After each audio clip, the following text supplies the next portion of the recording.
Ele sentiu as costas encostarem na madeira fria do armário antes de perceber que alguém havia fechado a porta por fora.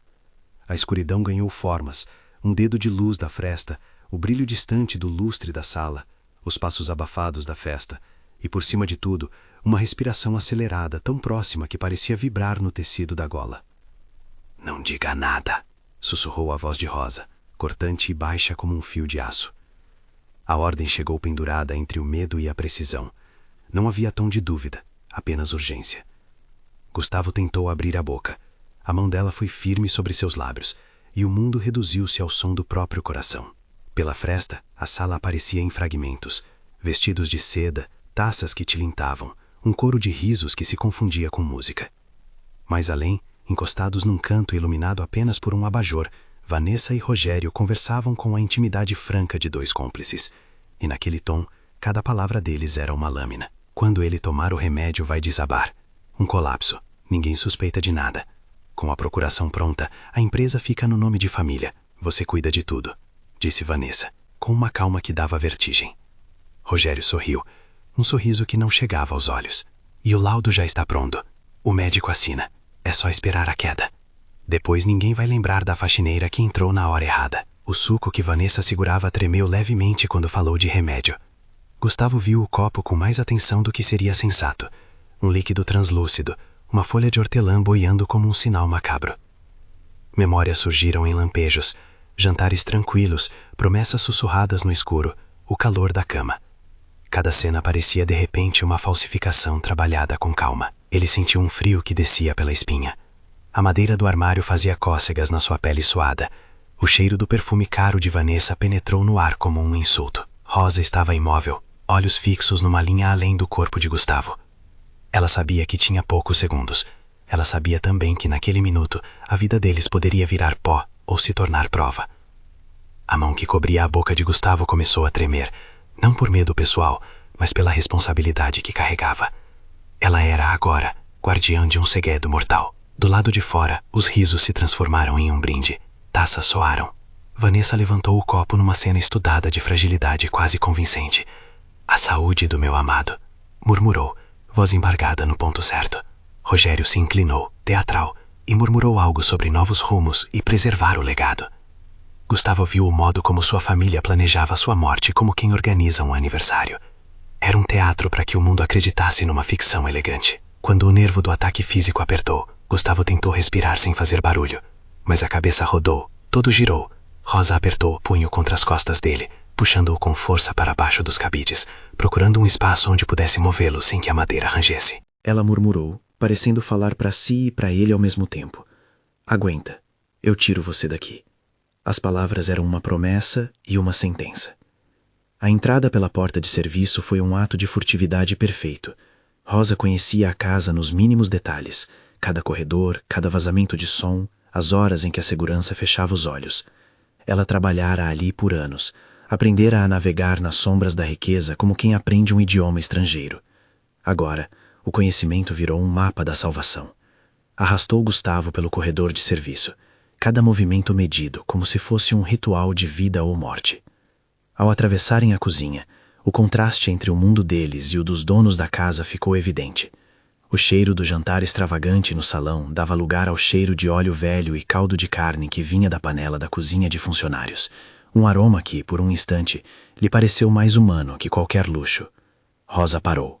Olhou para Gustavo com uma intensidade que não precisou de palavras. "Pega minha bolsa", disse.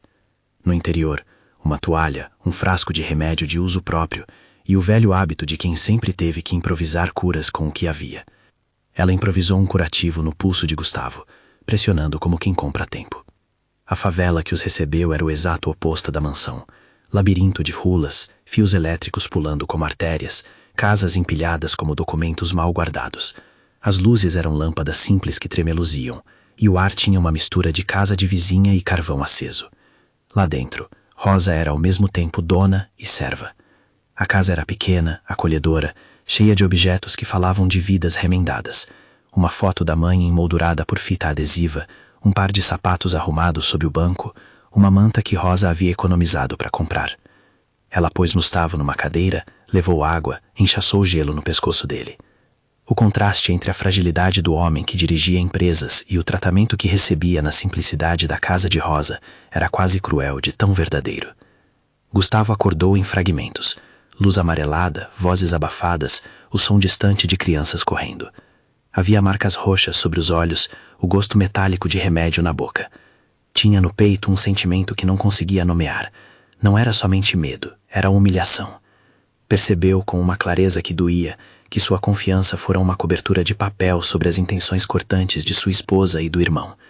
E mais devastador, percebeu que uma empregada que ele jamais havia promovido além de um aceno aos domingos era a única pessoa que naquele momento escolheria o risco por ele.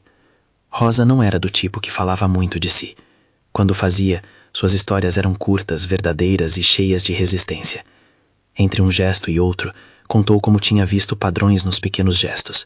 Conversas sussurradas quando as portas se fechavam, envelopes que apareciam sem remetente.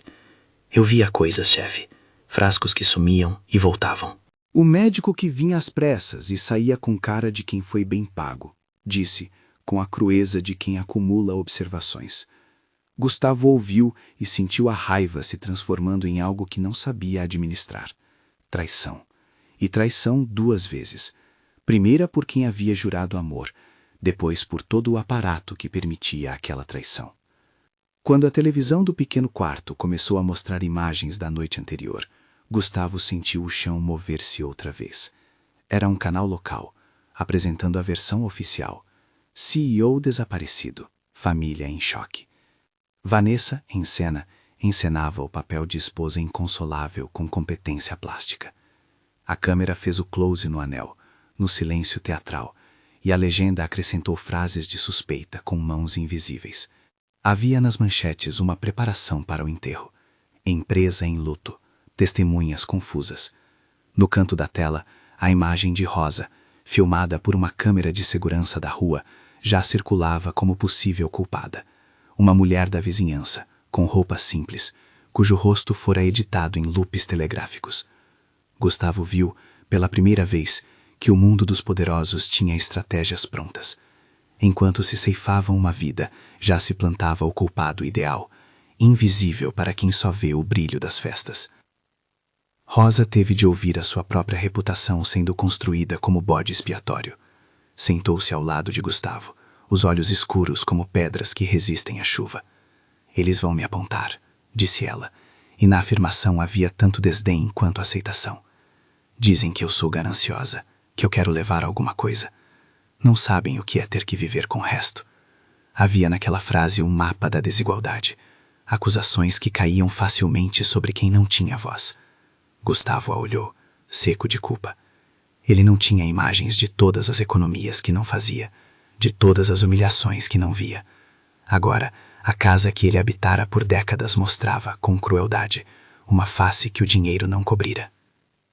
As primeiras noites na favela foram uma mistura de convalescença e planejamento.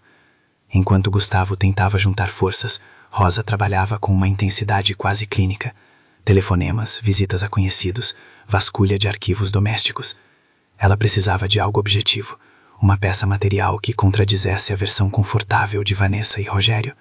Falou pela primeira vez sobre o escritório particular da família, um cômodo atrás de uma estante que se abria em segredo, onde papéis e itens valiosos eram guardados como fetiches. Tem coisas lá que eles acham que ninguém vê, disse Rosa, com os olhos de quem manteve vigilância por anos. Disse o que sabia do cofre, dos remédios que sumiam, do médico que fazia visitas rápidas. A raiva de Gustavo começou a cristalizar-se em foco. Em seus cofres havia confiança depositada nas pessoas erradas. Em sua cabeça, agora, há quilates de ingenuidade. Ele passou a assistir às imagens da festa várias vezes, buscando falhas no roteiro, onde o copo fora manipulado, quem teve acesso à comida e à bebida naquela hora. A cada reprodução, os detalhes se desmontavam como um quebra-cabeça. Descobriu que o suco, na verdade, fora para ele, descobriu a sequência de aproximações e quem ficou ao lado do copo até o último instante. Sentiu o tom do mundo inclinar-se contra si. Eu vou limpar seu nome, disse Rosa uma noite, enquanto organizava um envelope com notas e fotos. A afirmação soou tão definitiva que a sala mudou de temperatura. Era um calor de tomada de decisão. Eu não deixo eles enterrarem a verdade. Gustavo olhou para ela com uma mistura de gratidão, vergonha e uma emergência incomum. Diante daquele gesto, a diferença entre patrão e empregada se dissolvia num papel. O plano inicial era simples em sua audácia: provar a trama com material que nenhum porta-voz poderia contestar. Havia menções a uma procuração forjada que transferia poderes a Rogério, um laudo clínico comprado por uma assinatura complacente e, mais crucial, um frasco com resíduos de substância que poderia, com análise, demonstrar envenenamento. Rosa sabia o lugar de todos esses objetos e sabia também como entrar lá sem ser vista. O problema era que a mansão estava saturada de olhos e microfones. A segurança já começava a rondar a favela, interessada no rumor. Mas havia uma vantagem que apenas Rosa possuía: invisibilidade aos olhos dos poderosos. Ela passava pela rua da mansão com uma naturalidade que os seguranças confundiam com desinteresse. Ninguém a via como uma ameaça. A primeira tentativa de retorno foi ensaiada como um roubo pequeno, de noite, com roupas emprestadas, sem anúncios. Rosa e um amigo de confiança, um exímio motorista chamado Juca, que conhecia atalhos e rotas de escape, se aproximaram pela rua de serviço. Gustavo não podia ir. Ele ainda cambaleava com a lembrança do colapso. Havia um medo que o paralisava e, ao mesmo tempo, uma raiva que queimava cada reação. Ela lhe dava ordens curtas e firmes: fica aqui. Se algo der errado, some. Vai para a casa de Dona Celeste e fica escondido. Ele concordou com a cabeça, incapaz de traduzir em palavras o que sentia. E então, ela foi. Entrar na casa foi mais fácil do que imaginaram. A cozinha ainda guardava o cheiro do jantar. A escada que levava ao escritório exalava o perfume de livros antigos. Rosa moveu-se como se caminhasse nas memórias domésticas. Seu corpo lembrava cada móvel, cada objeto fora de lugar. No escritório, a estante falsa que guardava o cofre ficava atrás de uma fileira de livros sobre gestão e biografias que Vanessa gostava de exibir em jantares. Rosa puxou o livro marcado, um volume pesando menos que os outros, e sentiu a trava ceder. O mecanismo sibilou como um bicho acordado. Havia ali dentro pastas de couro, um envelope com o selo do consultório do médico e um frasco pequeno, transparente, com um líquido quase incolor ainda guardado entre algodões. O rótulo estava apagado, mas havia resquícios amarelados que lembravam um veneno fino. O ar naquele cômodo tornou-se mais espesso. Rosa abriu o envelope com mãos calibradas, as unhas curtas deixando marcas na borda do papel. Havia uma procuração assinada com uma caligrafia que ela conhecia dos bilhetes de aniversário, a assinatura de Gustavo, replicada por uma mão que se exercitava em falsificação. Ao lado, um relatório médico com carimbos e datas que batiam com a noite do colapso planejado. Dentro de uma pasta plástica, algo menor chamou a atenção de Rosa. Um frasco menor, com resíduos de pó no fundo e traços de um mineral que ela reconheceu vagamente de histórias antigas sobre intoxicações. Era suficiente para levantar suspeitas e, com uma análise, ligar pontos. Então, o ruído. Um sapato no corredor. Um comando baixo. Matilde, vê quem está aí. A voz da governanta cortou como navalha. A governanta era uma rocha da casa, alguém que mantinha a ordem com a mesma ferocidade com que controlava quem entrava no salão. Rosa congelou. A pequena ficha do milésimo segundo caiu. Não podia ser pega ali, não com a prova à vista. Escondeu o frasco no bolso da camisa, abafou o envelope contra o corpo e, quando a porta se abriu, sorriu com a serenidade de quem nada deve. Matilde entrou, olhos avaliadores. "Procura algo, minha filha?" perguntou, com a agradável crueldade de quem sabe que as pessoas subestimam o poder do desprezo. Rosa respondeu com calma, palmas ensaiadas na função de funcionária. "Fui só buscar um pano, dona Matilde. Esqueci na sala." Matilde a mediu com a experiência de quem já viu invencíveis caírem.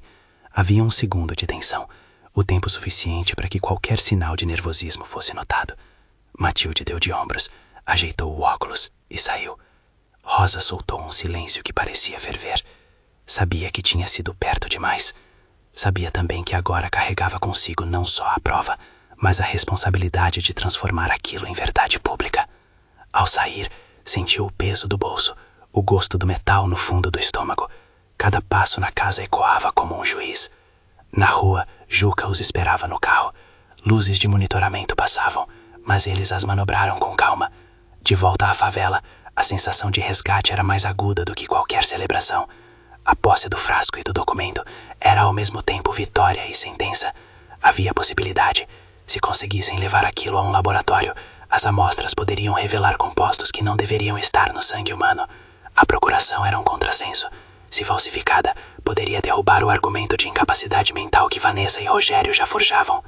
No esconderijo improvisado, Rosa colocou os itens sobre a mesa de plástico e olhou para Gustavo com uma mistura de desafio e ternura.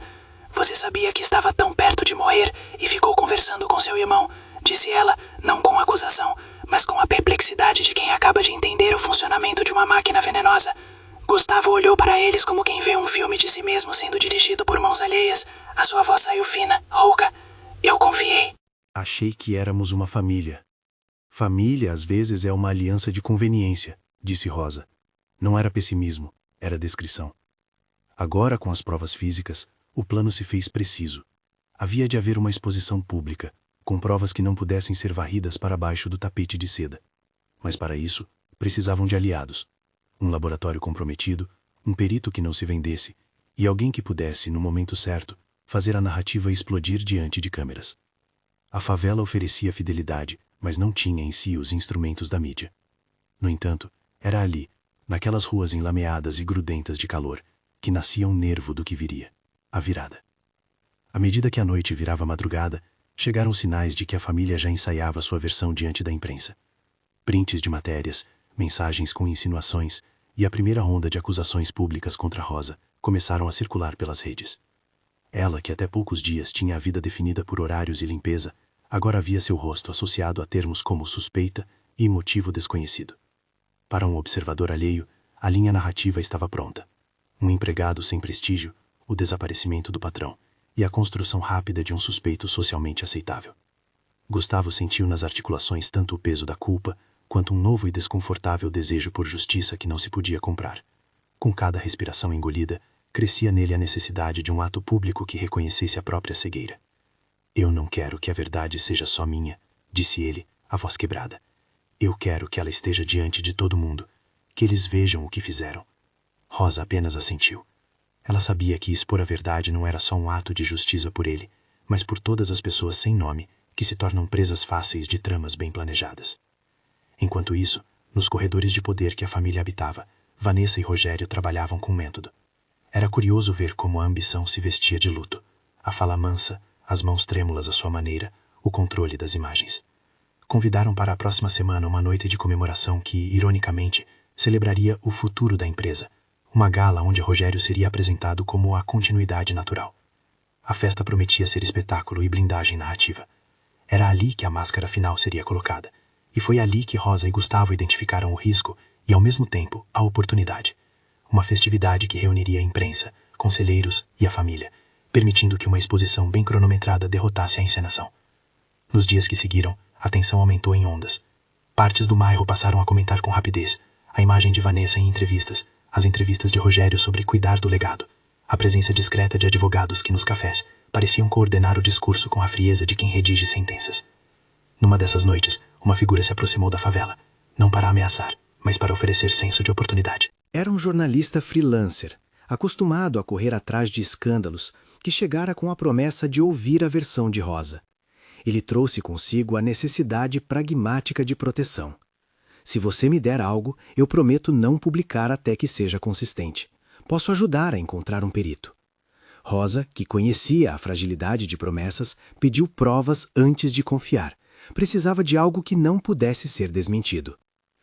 O jornalista saiu com cópias fotográficas do envelope cuja caligrafia sugeria falsificação e fotos do frasco com amostras.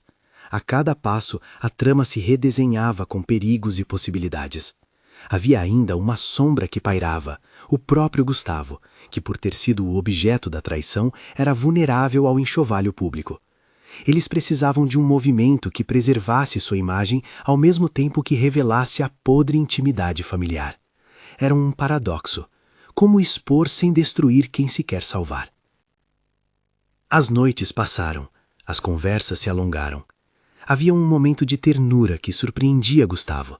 Rosa, em silêncio, ajeitava o cobertor sobre seus pés, e por um instante era apenas alguém que cuidava de outro ser humano. Nada de rompantes melodramáticos, apenas o cuidado que nasce de hábito e empatia. Em uma dessas madrugadas, Gustavo falou com sinceridade crua, sem pompa empresarial. Se eu for a público agora, podem me destruir. Eles têm como te incriminar. Não quero que você pague por isso. Rosa olhou para ele com a franqueza de quem fez escolhas antes. Você já esteve me pagando com migalhas de atenção. Hoje eu escolho pagar você com risco, disse. Não era bravata, era uma declaração de que para ela o preço já fora pago demais. Quando o plano começou a se esboçar com mais clareza, apareceu um problema novo e inquietante. A segurança domiciliar havia sido reforçada. Câmeras adicionais, seguranças em horários antes tranquilos, rondas na vizinhança. Vanessa e Rogério, percebendo que algo escapava de suas mãos, apertavam a tampa do pote. Isso significava que qualquer nova investida exigiria astúcia e timing perfeito.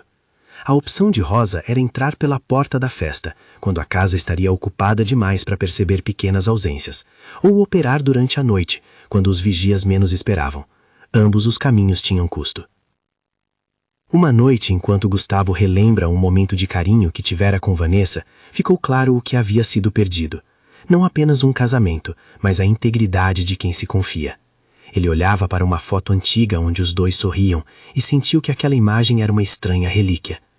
Mas o relógio da vingança, palavra estranha, mas certa, já marcava um tempo diferente.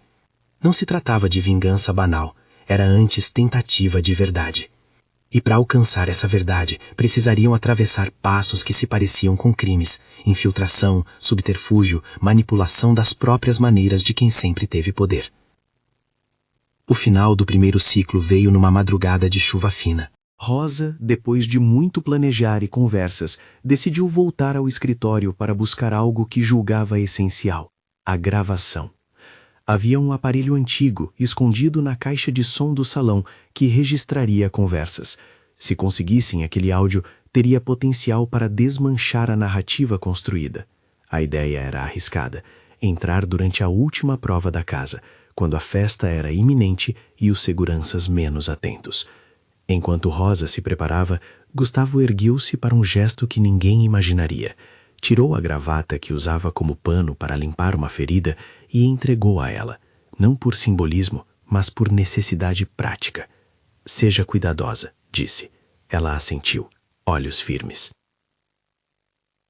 No carro que os aproximavam da mansão, o silêncio era uma presença. O motor, os freios, o som da chuva na chapa do teto.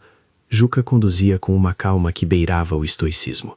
Rosa viu o contorno da casa se recortar na escuridão, janelas como olhos fechados, luzes que piscavam em padrões de festa. Ela se agarrou à esperança de que, entrando, poderia desmontar a mentira com uma prova objetiva. A cabeça dela repetia: não diga nada. Era um mantra para que o plano permanecesse intacto, uma lembrança de que o menor ruído poderia arruinar tudo. E quando a porta da cozinha se fechou atrás deles, ela teve de prender de novo a respiração. Não por medo só, mas por aquela sensação que se forma antes do estalo, quando todo o desenho do destino avisa que algo crucial está prestes a ser decidido.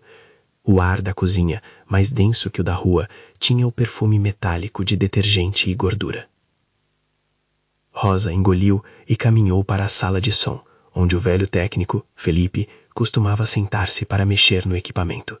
Ele não estava lá.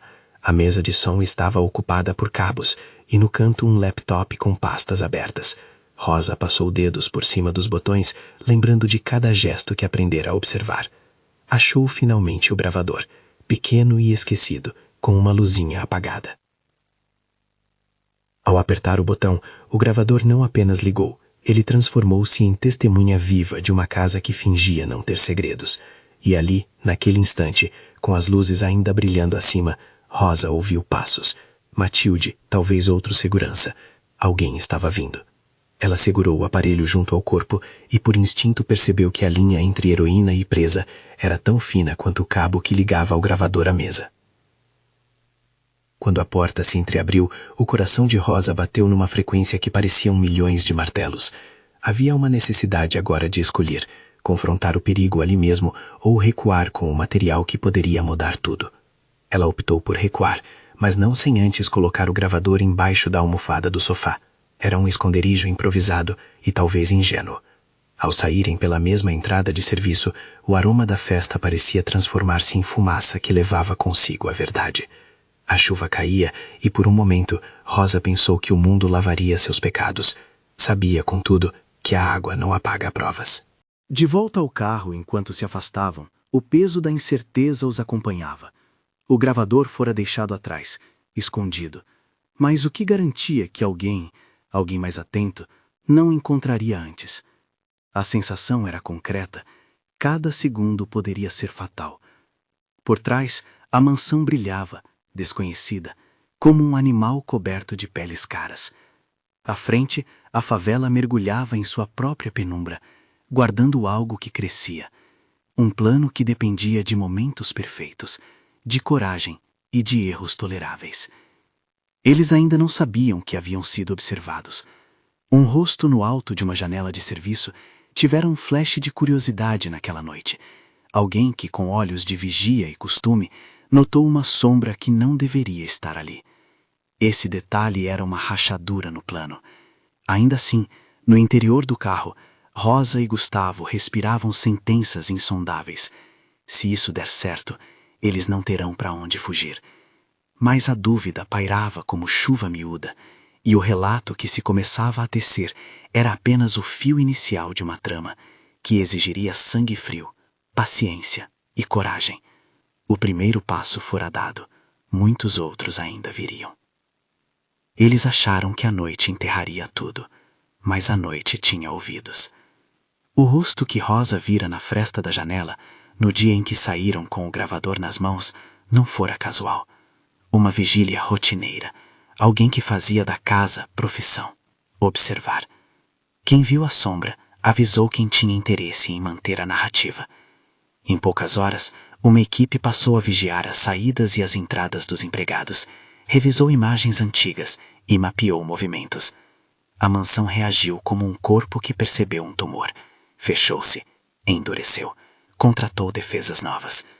O efeito prático nas ruas era simples e cortante. A favela passou a sentir passos desconhecidos nas esquinas. No esconderijo, o peso do bolso que guardava o frasco e o envelope parecia a cada manhã maior. Havia entre Rosa e Gustavo uma urgência muda, não apenas para provar, mas para transformar a prova em espetáculo, onde ninguém pudesse afiar tesouras e cortar a cena antes do público ver. Para isso tinham de vencer 2 obstáculos: tecnologia e proximidade. A tecnologia estava na mão de quem controlava o som, a imagem e o fluxo de palavras.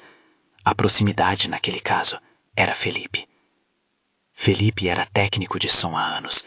Passava despercebido nas festas, remendando cabos, regulando volumes, conhecendo cada furo das caixas acústicas. Ninguém olhava para ele como ameaça. Era isso que o tornava crucial. E Felipe, por sua vez, não era um santo. Tinha contas atrasadas, uma mãe doente, todo o tipo de fragilidade que torna uma pessoa maleável. Rosa sabia as coisas que a cidade podia saber. Conhecia Felipe de vista.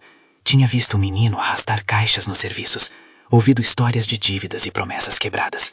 Sabia também que por trás de um homem que mexe em som, há sempre um ponto cego. Ela foi até ele com cuidado de quem não tem luxo de coragem desenfreada. Encontrou Felipe numa tarde cinzenta, na banca de cabos onde costumava consertar fiações. Havia uma xícara de café torta na mesa, o cheiro de solda e o relógio que andava devagar. Rosa não pediu favores, mostrou fotos, apresentou o envelope. Mostrou o frasco, sem abrir, apenas o reflexo do vidro. Falou de justiça, de mentira, e do que aconteceria se a família conseguisse moldar a verdade sem resistência. Felipe olhou para as imagens, para o rótulo apagado no papel, e viu algo que forçou-lhe o movimento interno. A possibilidade de não ser apenas um técnico na sombra, mas alguém que por um ato poderia reescrever a sua própria história. Ele não aceitou a primeira, pediu garantias, pediu dinheiro, pediu tempo. Rosa ofereceu uma defesa, proteção, testemunho público e uma saída que não o colocasse na linha de fogo sozinho. Não foi uma negociação sem risco, nenhum gesto naquele plano o era. Felipe aceitou, mas com um medo nos olhos que parecia mais velho que o resto da face. Se descobrirem que eu ajudei, eles me devoram, disse. Rosa respondeu com o que tinha de mais concreto. Você não estará sozinho. Eu tenho gente. E se for preciso, o próprio Gustavo estará lá. Ao ouvir o nome dele, Felipe mediu. Não era apenas um acordo, era a chance de sair do anonimato com respaldo. Enquanto isso, Vanessa e Rogério não dormiam. Com a narrativa da perda bem ensaiada, começaram a aparições em programas, costuraram notas de imprensa e montaram um núcleo de defesa que se movia como um exército de relações públicas. Matilde, a governanta, era um pilar das aparências, gestos medidos, palavras raspadas. Peixoto, o chefe de segurança, recebeu ordens para apertar as medidas. O que fora do alcance da imprensa se dirimia em gabinetes era básico, proteger o futuro da fortuna. Em privado, as conversas de Vanessa tinham outro tom. Ela não acreditava na impunidade total. Sabia que um escândalo público poderia se tornar um monstro incontrolável. Entregou-se então à gestão das imagens, ao trabalho de moldar corações e mentes com o máximo de cinema possível. Os dias que antecederam a gala foram uma tensão contínua. Ensaios, ajustes no coquetel, verificações de segurança. Rosa e Gustavo, por sua vez, alinhavam peças como quem arma um relógio. Encontraram um perito de confiança, um homem com pouca paciência para discursos, mas com ética afiada. Ele topou fazer a análise do frasco e do resíduo do pó sob anonimato, e com prazo apertado. Os resultados, quando chegaram, foram devastadores para a defesa eritral. Traços de agentes incompatíveis com um suplemento natural. Traços que, sem margem para muitas crenças, apontavam para um agente tóxico, em quantidades que poderiam produzir um colapso letal. A procuração falsa recebeu um novo olhar de perito grafotécnico e, em seguida, concordância consolidada. Assinatura falsificada, carimbos que não batiam e datas colocadas para forjar uma sequência. Era aquilo que precisavam, ciência e arte combinadas em prova. Havia ainda um problema prático. O gravador deixado sob a almofada permaneceria vulnerável. Mediante a informação de que alguém vira Rosa naquela noite, assumiram que a casa fazia vigilância extra. Era possível que alguém já tivesse revistado a sala de som e encontrado o aparelho. E, se assim o fosse, poderiam ter copiado o áudio, adulterado ou destruído. A alternativa, então, não era recuperar algo perdido, mas criar uma contingência, replicar a evidência em múltiplos canais. Felipe, com suas habilidades, poderia ir além do gravador esquecido. Ele prometeu vasculhar os backups da festa, extrair arquivos antigos, e, se algo havia sido obtido por acaso por alguém da casa, ele o traria à luz. Mas comprometeu-se a preparar uma transmissão alternativa que pudesse se sobrepor ao sistema controlado por Rogério. O plano final ganhou forma numa noite em que a cidade dormia menos que o normal. Havia um nervo elétrico no meu, uma gala. Era no salão principal da mansão, com lustres que cuspiam ouro e com convidados que se pareciam com imagens de um catálogo sobre propriedade. O evento reuniria conselheiros, imprensa, investidores. Rogério faria o brinde, o discurso de continuidade e, no auge, receberia o centro do palco com o nome que assumia o legado. O teatro perfeito para a humilhação. O teatro perfeito também para que a verdade se tornasse um relâmpago. A infiltração aconteceu em duas frentes. A primeira era Rosa, que entraria como parte do staff, não mais como faxineira tradicional, mas como uma voluntária que ajudava por amizade. Um argumento plausível para a circulação em áreas comuns. A segunda frente era Gustavo, que atuaria de forma inesperada. Apareceria por curiosidade. Uma entrada arriscada, mas com direito a um drama plausível. Sua presença seria explicada na hora como um homem que retornou para falar com a família. Suficiente para colocá-lo entre os convidados e o centro do palco sem levantar suspeitas imediatas. Felipe, por sua vez, estaria na cabine de som, à mercê de sua coragem e do pacto firmado, pronto para alternar canais. Na véspera, uma cena pequena e quase íntima chamou a atenção. Gustavo e Rosa sentaram em silêncio diante de uma xícara velha, onde o vapor subia e se perdia. Ele olhou para ela e disse uma frase curta, transformada por emoção. Se eu errar, me perdoa. Não pedia perdão por algo criminal. Pedia perdão por ter sido cego. Rosa respondeu com a dureza de quem carrega decisões. A verdade não pede perdão. A verdade exige coragem. E assim partiram. A noite da gala cheirava a champanhe e quase nada. Havia uma camada de calor que vinha dos corpos bem vestidos, e uma iluminação que polia qualquer sombra. Rosa vestia um traje simples, mas digno, que escondia bolsos preparados para eventuais necessidades. Gustavo entrou com ar de quem aceitava uma cena, mas por dentro mobilizava todos os seus nervos. Felipe, na cabine, sentou-se com o coração acelerado. Sabia que se algo acontecesse, não teria volta. Apertou os faders como quem segurava um gatilho de esperança. O salão era um lago de prata viva. Vanessa, em vestido de seda, falava com uma desenvoltura calculada.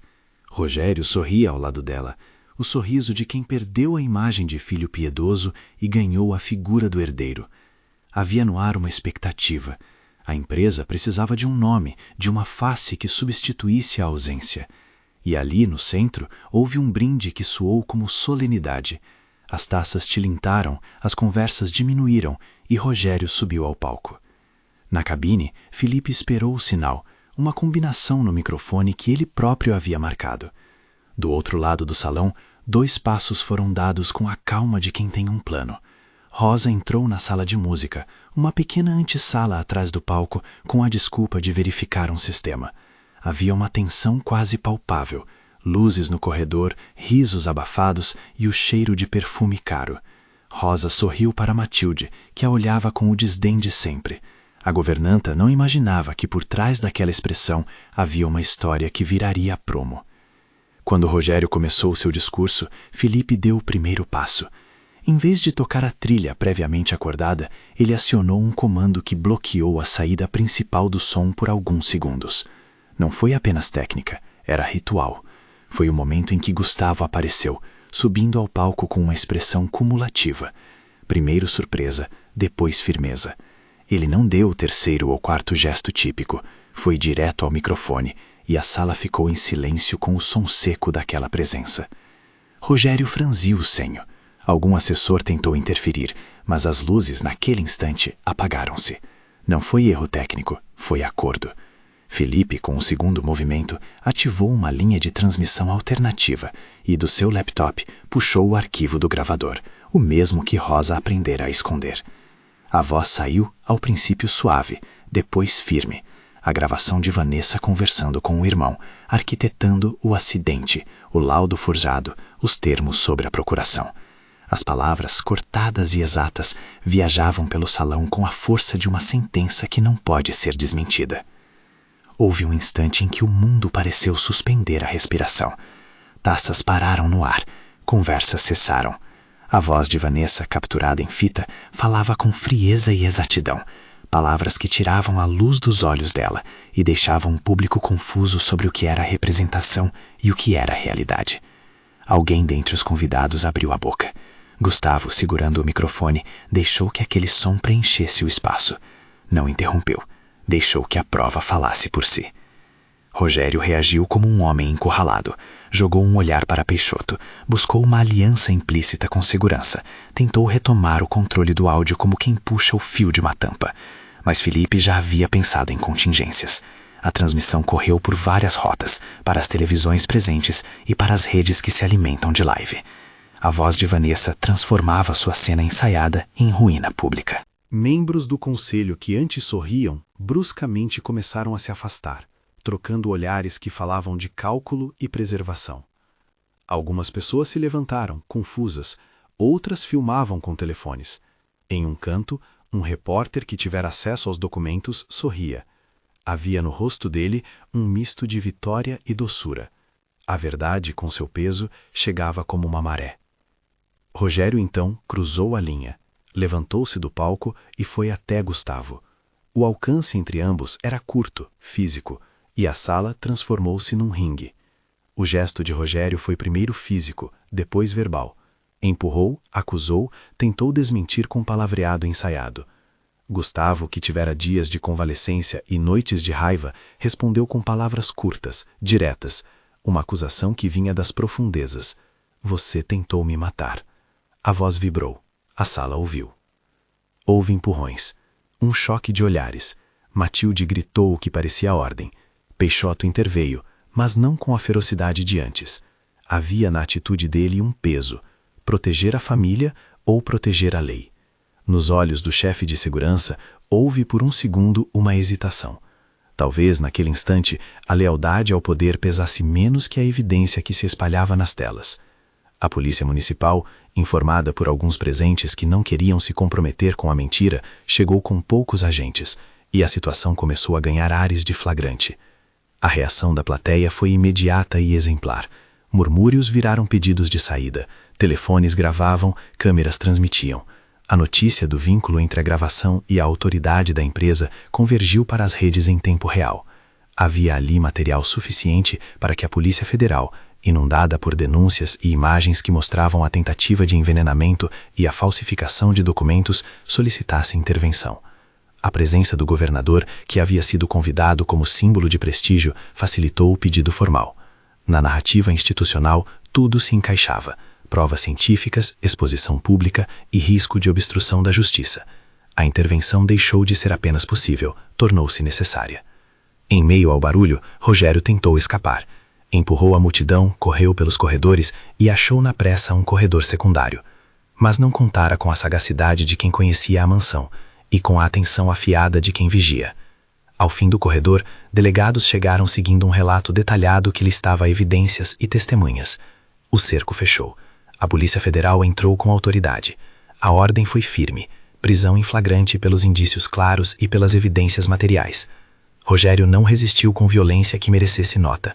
Resistiu com a tentativa desesperada de negar, gritar, acusar. Porém, as imagens, o laudo, a gravação, tudo se alinhara contra ele. Vanessa, que por alguns minutos mantivera a compostura, viu suas cartas dissolverem-se como neve. Quando os agentes finalmente se aproximaram, apenas restou assentir, ceder, subir alguns degraus como quem entrega um objeto pesado. A queda foi pública. A incredulidade dos convidados se converteu em repulsa. Os repórteres escreviam, filmavam, interrogavam. A imprensa, que durante dias trabalhava a narrativa da família enlutada, agora colhia o contraste. A viúva virou acusada, o irmão, cúmplice. Matilde ficou confusa entre limpar a sujeira que restava no peito de suas mãos e atender às ordens que chegavam por celular. Peixoto, cabisbaixo, viu as algemas serem cerradas nas mãos de quem sempre fizera parte da confiança. No fim, quando as luzes reapareceram, o salão tinha outra face. Havia ali uma mistura de prazer pela justiça e uma sensação amarga de espetáculo. Gustavo, no centro, sentiu algo subir na garganta que não era exatamente alívio, era reconhecimento. Passaram-se dias depois da festa até que a máquina institucional começasse a trabalhar com força. Os laudos foram anexados, as perícias confirmaram substâncias e a procuração falsa virou item-chave da acusação. Delegado Fonseca foi então o rosto que apareceu nas entrevistas curtas, falando de diligências, de responsabilidade e compliance. A prisão de Rogério e Vanessa gerou debates, pânico e um medo entre as elites de que redes de conivência pudessem ser desfeitas. Rosa, por sua vez, viu o rosto circular nas telas de uma maneira que antes lhe fora negada, não imagem de suspeita, mas de coragem. Reportagens começaram a buscar sua história. As câmeras que antes a filmavam maldosamente agora registravam entrevistas. Havia relatos que tentavam humanizar e outros que, com sede de sensacional, buscavam transformá-la em personagem. Ela manteve a calma, não tentou falar demais. Sabia que mais do que suas palavras, as provas falavam. Quando a poeira assentou, a cena final que o público realmente guardou foi outra. Numa praça, diante de microfones e da imprensa que acompanhou cada passo posterior, Gustavo ajoelhou-se. Não foi um gesto teatral, foi reparação. Ajoelhou-se diante de Rosa como quem devolve dignidade e reconhece que o mundo não lhe ensinara a ver. A imagem correu o país. O homem de gravata suja de memória, ajoelhado diante da mulher que limpara a casa e que, por arriscar tudo, lhe devolverá a vida. Rosa recuou no início, surpreendida e desconfortável com tanto foco. Mas Gustavo não buscou o público. Seu gesto teve um peso pessoal, pedir perdão àquela que salvara sua carne e sua integridade. Sem você eu não estaria de pé, disse em voz baixa, dirigida somente a ela. A imprensa tentou traduzir aquilo em romantismo, em cena de filme. Rosa, com pragmatismo afiado, respondeu: você tem que responder à justiça, eu só quis a verdade. Ainda assim, havia um nó no ar. Algo de ternura havia brotado daquilo. Não o tipo que se confunde com gratidão. Algo que era menos fácil de nomear, porém real. Os processos seguiram seu curso. A intervenção federal e a pressão pública criaram a necessidade de ações rápidas. Buscas foram feitas na mansão, documentos apreendidos e foi instaurado um processo que não prometia final imediato, mas garantia a investigação. Rogério e Vanessa foram encaminhados à prisão. Matilde tornou-se testemunha em troca de proteção. Peixoto teve que responder por omissão, por ter sido cúmplice até onde se sabia. Felipe, o técnico, recebeu proteção e um acordo que preservava seu emprego e sua segurança, transformando-o de fonte em peça-chave de defesa. Gustavo enfrentou, por sua vez, o escrutínio do público e do conselho. Ignorância de gênero não era escusa. A pergunta era por quê? Como alguém poderoso fora tão cego?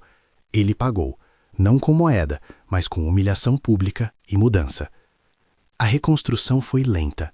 A imprensa, que apressa julgamentos, trabalhou as narrativas com estridência e depois se dispersou em novos escândalos.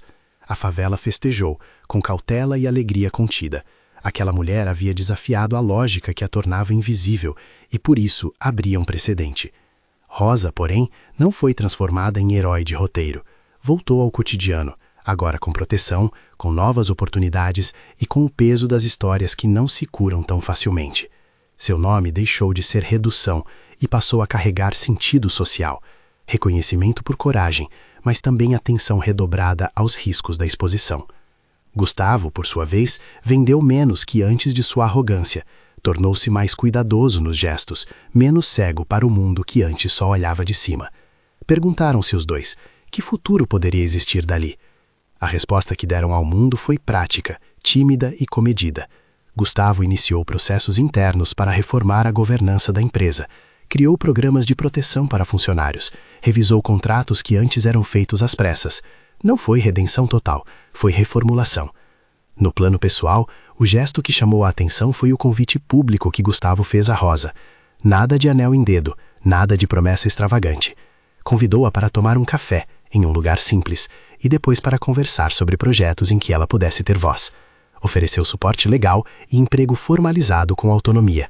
Foi o reconhecimento de que igualdade começa em decisões concretas e não em palavras bonitas. Rosa aceitou, não por sentimentalismo, mas por poder de escolha. E foi aí que a história encontrou um novo contorno. A reversão não era apenas de papéis, mas de possibilidades. A cidade tardou em escutar que o que se virara não era só sobre um envenenamento, mas sobre sistemas que naturalizam injustiças. Repórteres compilaram a história e nas entrevistas ouviram outros relatos de gente que fora silenciada. O processo de exposição criou uma onda, reclamações contra práticas empresariais foram protocoladas e um debate sobre a proteção de quem denuncia consciente se abriu. Rosa tornou-se para muitos referência, para outros apenas mais uma voz. No entanto, o que importava para ela foi sempre prático, um lar menos ameaçado, uma vida com menos medo de ser transformada em objeto. Na noite em que Rogério e Vanessa foram conduzidos pela última vez a uma cela antes do julgamento, houve uma cena curta e precisa. Vanessa olhou para Gustavo em silêncio. Havia em seu olhar um fio de reconhecimento tardio do que perdera, e não se tratava apenas da fortuna. Perdera a capa da mentira. Não houve arrependimentos sonoros, apenas o som seco das cadeias e o eco de passos. A justiça faria seu caminho, com as burocracias, apelações e prazos. Mas a exposição pública mudara o panorama social. O custo da mentira aumentara. Meses depois, quando as audiências começaram, o peso das provas fez seu trabalho. O laudo, a gravação, a procuração e as testemunhas formaram uma linha de montagem da verdade. Não foi vingança, foi procedimento. O país assistiu a um caso que virou exemplo de como a combinação entre coragem civil e peritos pode derrubar estruturas de privilégio. Gustavo compareceu com a voz calma. Rosa esteve em silêncio, mas firme. A narrativa que se repetia nas matérias era de que os invisíveis podiam sim virar agentes, e que os poderosos, mesmo quando fingiam fragilidade, às vezes escondiam intentos frios. No fim, o que ficou não foi o brilho das joias, nem as manchetes apressadas. Foi um contorno de vida que mudou. Rosa ganhou espaço, sim, mas também carregou o peso de ser símbolo. Gustavo aprendeu que poder e responsabilidade são verbos que precisam ser conjugados com cuidado. Eles, juntos, não construíram um conto de fadas, construíram uma possibilidade, de trabalho respeitado, de voz que vale e de reparação que é mais prática que palavra. Quando a poeira final do caso baixou, Rosa e Gustavo apareceram uma última vez em público, juntos, saindo de uma sala onde tinham assinado novos contratos sociais, de um projeto para empregar e formar jovens da comunidade. A imagem era sóbria, ele com o rosto cansado, ela com um sorriso contido. Ao acabarem, Gustavo olhou para ela, e o que falou não foi promessa de amor, mas de parceria. Vamos fazer diferente. Rosa respondeu com a mesma simplicidade que sempre teve. Ótimo, mostre que aprendeu. Foi um pacto prático. Trabalho, responsabilidade, troca. No caminho para fora, a câmera buscou o rosto de Vanessa e Rogério, ora processados. Mostrou também Peixoto, que teve que responder por omissão, e Matilde, que se entregou como testemunha. Mostrou Felipe com um olhar menos atordoado, recebendo seu pagamento e, mais importante, sua segurança. E, por fim, mostrou as ruas da favela, onde crianças jogavam bola e, ao fundo, o som distante de uma televisão narrando algo que antes fora impossível, a virada de quem estava no chão. A voz que narrava tudo, um tempo antes, procurava uma pergunta que ficasse. Porque contar uma história de traição e exposição não é apenas descrever um crime, é tocar a inquietude que vem depois. O que fazer diante de quem trai? O que perdoar quando o dano foi calculado? E, principalmente, quem merece segunda chance? E você, se estivesse no lugar de Gustavo, perdoaria a pessoa que tentou seu fim em nome de ambição? Comentários abrem espaço para essa conversa. Conta pra nós.